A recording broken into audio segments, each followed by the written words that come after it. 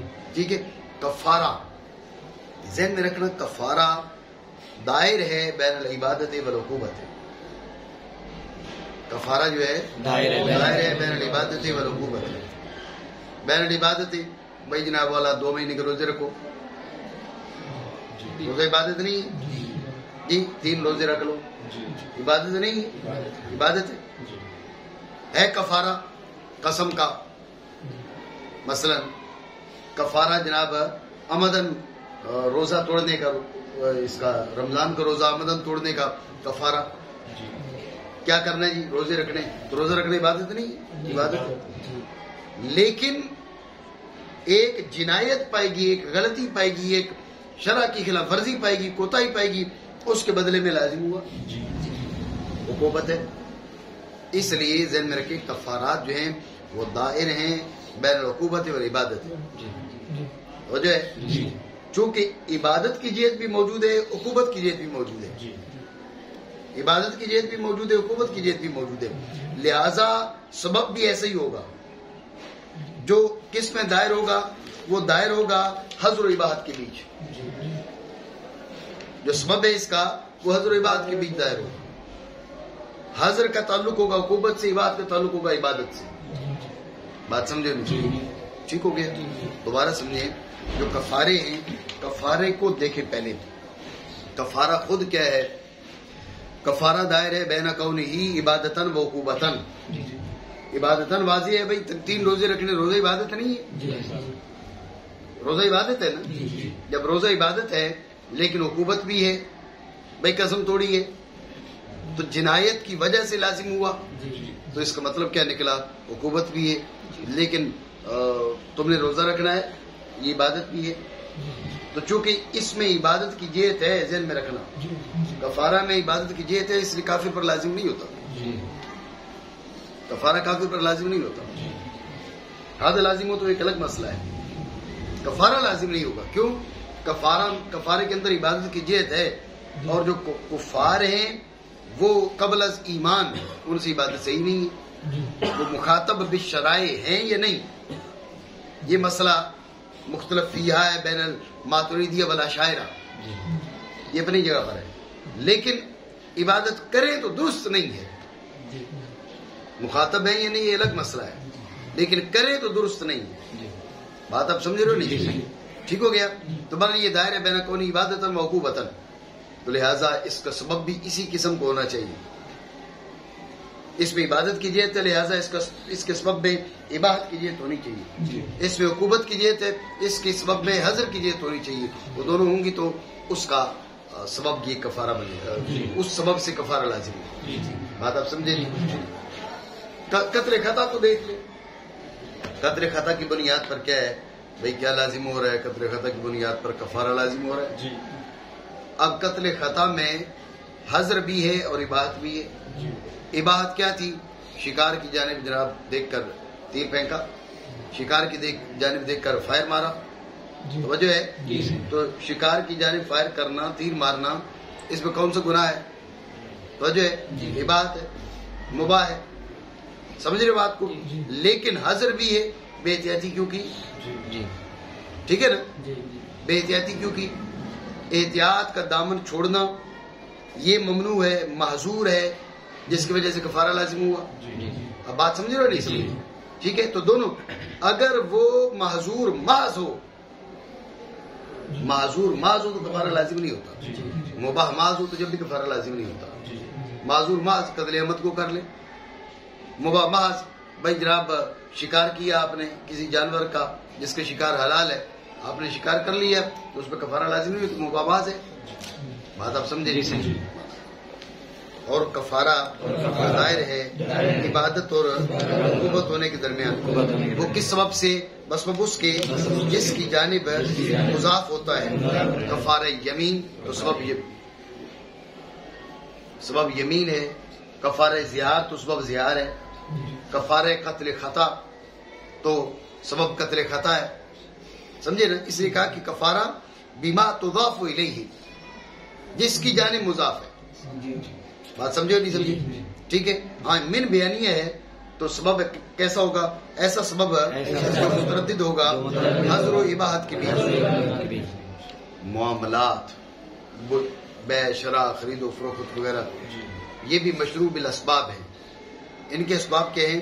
کہا کہ المعاملات بتعلق البقاء المقدور بطاعتها. معاملات کا سبب کیا ہے؟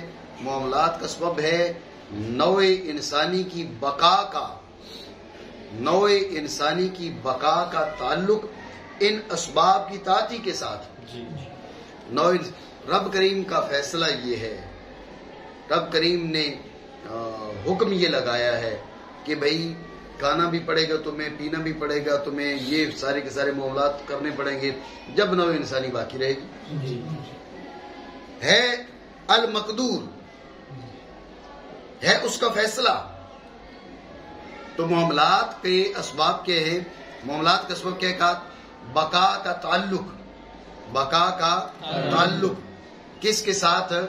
بطاعت المعاملات. معاملات کرو گے تو بقا ہوگی. تو بقا کا ان امور کے ساتھ جو تعلق ہے یہ تعلق سبب ہے. معاملات کا سبب کیا ہے؟ وہ تعلق مخصوص. نہیں سمجھ رہے بات؟ اور معاملات کا سبب بقا کے تعلق کے جس کا فیصلہ کیا گیا ان اسباب کی طاعتی کے ساتھ. بھئی یہ اسباب کا تم کی مباشرت ہوگی تو نوع انسانی باقی رہے گی اور نوع انسانی باقی نہیں رہے گی. سمجھ بات کو؟ اچھا کیا کہا تھا؟ اصول اور فروع. یہ ساری کی ساری فروع ہے. اب اصول اصل کا بیان کر رہے ہیں. جو ایمان ہے اس کا بھی تعلق ہے کس کے ساتھ؟ بالآیات الدالۃ علی حدوث العالم. ایمان کا وجوب جو ہے وہ کس کے سبب ہے؟ قابل آیات الدالۃ علی حدوث العالم. بات سمجھے نہیں؟ اور ایمان بسبب ان نشانیوں کے جو دلالت کرنے والی ہیں عالم کے حدوث پر. تو جو آپ سوال کر سکتے ہیں ایمان کو آخر میں، یہ تو اصل الاصول ہے اور بات اس کی آخر میں کی ہے. تو یہ علم معنی کے نقطے کوئی نہ کوئی نقطہ بندہ بیان کر سکتا ہے. پانی پلانا ملا تو جو ہے نقطہ یہ ہے کہ آخر میں بیان اس لیے کیا اس بات کی طرف اشارہ کرنے کے لیے کہ ایمان کے بارے میں ملحوظ رہے کہ تا انتہا رہے. اصل میں انما العبرۃ بالخواتین، اعتبار ہوتا ہے خاتمے کا، تو خاتمہ ایمان پہ ہونا چاہیے. ٹھیک ہے نا؟ اس لیے ایمان کو آخر میں رکھا. انجام کار ایمان پہ ہونا چاہیے. اس بات کی طرف اشارہ کرنے کے لیے ایمان کو سب سے آخر میں لے کر. بات سمجھے نہیں؟ ٹھیک ہے جی. وَإِنَّمَا الْأَمْرُ لِإِلْزَامِ أَدَاءِ مَا وَجَبَ عَلَيْنَا بِسَبَبِ السَّابِقِ كَالْبَيْعِ يَجِبُ بِهِ الثَّمَنُ ثُمَّ يُطَالَبُ بِالْأَدَاءِ. اعتراض یہ کہ ٹھیک ہے شریعت نے تو ان کو اسباب مقرر کر دیا، پھر امر تو بیچ میں سے ہٹ گیا نا. تو الامر للوجوب یہ باس کا کیوں لے کر آئے ہو؟ اس کو وجوب کے لیے بنا کیوں رہے ہو؟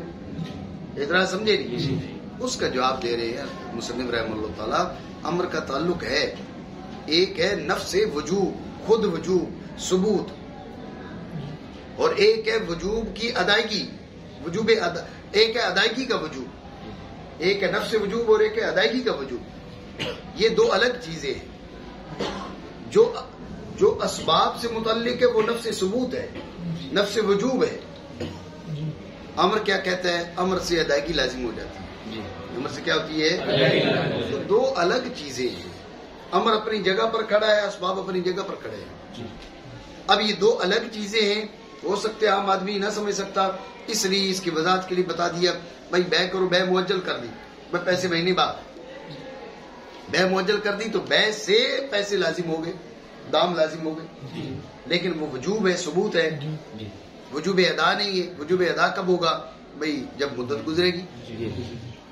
تو نفس وجوب جو ہے اس کا تعلق ہے اسباب سے. امر سے پھر کیا؟ امر سے وجوب ادا ثابت ہے، وجوب ادا متعلق. بات سمجھے نہیں؟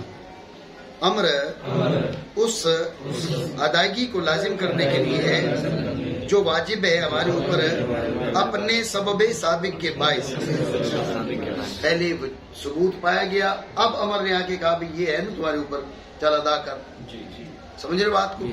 جیسے بے واجب ہوتے ہیں اسی سے دام، پھر مطالبہ کیا جاتا ہے ادائیگی کا. ٹھیک ہے، تو ادائیگی کا مطالبہ بعد میں ہے، پہلے نفس وجوب ہے پھر وجوب ادا ہے. ٹھیک ہو گیا جی. والدلالة هذا الأصل إجماعهم على وجوب الصلاة على النائم والمجنون. والدلالة هذا الأصل إجماعهم على وجوب الصلاة على النائم والجنون والمغمى عليه. والمجنون یہ جنون ہے، والمجنون صحیح.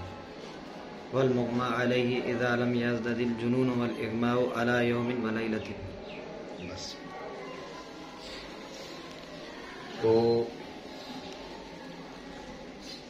اس بات کی کیا دلیل ہے کہ جو مشروعات ہیں ان کا تعلق اسباب سے ہے؟ اس کی کوئی دلیل بھی ہے آپ کے پاس؟ انہوں نے کہا جی دلیل ہے ہمارے پاس. آپ دیکھیں ایک آدمی سو رہا ہے تو وہ خطاب کا اہل نہیں ہے، وہ خطاب کا اہل نہیں ہے، خطاب کا مخاطب نہیں بن سکتا.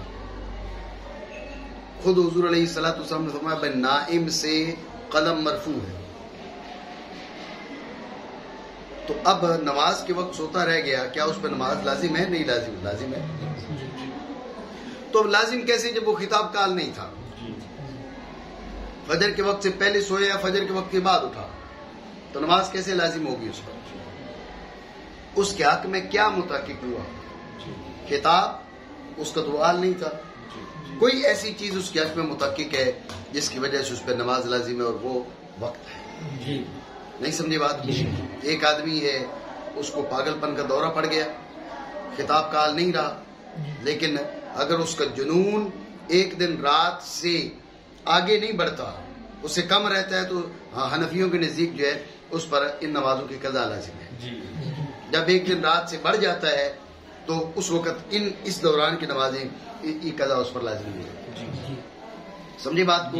تو اب جنون جو ہے ایک دن رات سے زیادہ نہیں بڑھتا، کم رہتا ہے، قضا لازم ہے. بتائیے خطاب کا اہل ہے؟ نہیں ہے. خطاب کا اہل نہیں ہے، مخاطب نہیں بنایا جا سکتا، نماز کیسے لازم ہے؟ یہ علامت ہے اس بات کی کہ کوئی اور چیز ہے اور وہ وہی ہے جس کو ہم سبب کہہ رہے ہیں. بے ہوش ہو جاتا ہے، ایک دن رات سے کم بے ہوش رہتا ہے، جو بیچ میں نمازیں اس کی چھٹ جاتی ہیں وہ ان کی قضا لازم ہے. کیسی قضا لازم ہوئی؟ اگر آپ کہتے ہیں بھئی امر ہی کی وجہ سے ہے تو وہ مخاطب تو ہے ہی نہیں، امر کی وجہ سے کیسے؟ تو لازمی طور پہ کوئی اور چیز، یہ دلیل ہے اس بات کی کہ کوئی اور چیز ہے اور وہ وہی ہے جسے ہم سبب کہہ رہے ہیں. بات سمجھے نہیں؟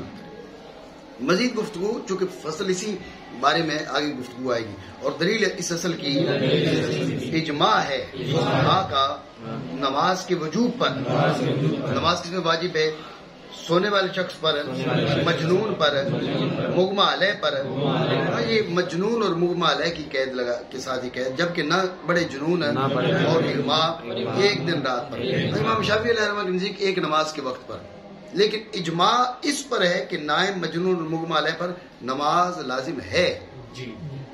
آگے جنون کی مقدار کتنی ہونی چاہیے اور اغماء کی مقدار کتنی ہونی چاہیے، ہمارا اور شافعیوں کا اختلاف ضرور ہے، لیکن اس پہ اتفاق ہے کہ نائم، مجنون اور مغمى علیہ پر نماز لازم ہے.